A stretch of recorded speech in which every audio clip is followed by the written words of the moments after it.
Welcome to DAR focus. ఈరోజు మనం కొన్ని ఇంగ్లీష్ వాక్యాలను నేర్చుకుందాం. అరైవ్డ్ అంటే వచ్చాము. వి జస్ట్ అరైవ్డ్ అంటే మేము ఇప్పుడే వచ్చాము. నో అంటే తెలుసుకోవడం.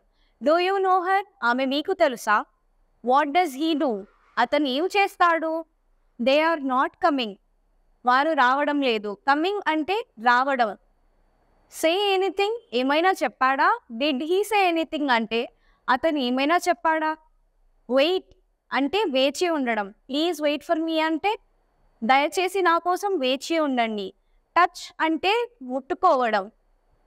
డోంట్ టచ్ ఇట్ అంటే దాన్ని ముట్టుకోవద్దు. కమ్ బ్యాక్ అంటే తిరిగి రావడం. ఐ విల్ కమ్ బ్యాక్ అంటే నేను తిరిగి వస్తాను. చూస్ కేర్ఫుల్లీ. కేర్ఫుల్లీ అంటే జాగ్రత్త. చూస్ కేర్ఫుల్లీ అంటే జాగ్రత్తగా ఎంచుకోండి.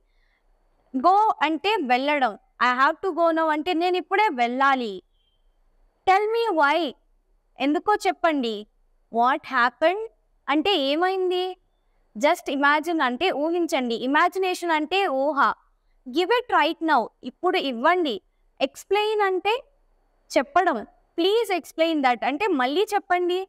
స్పీక్ అంటే చెప్పడం. లెట్ మీ స్పీక్ అంటే నన్ను మాట్లాడనివ్వండి. Listen to me. లిజన్ అంటే వినడం.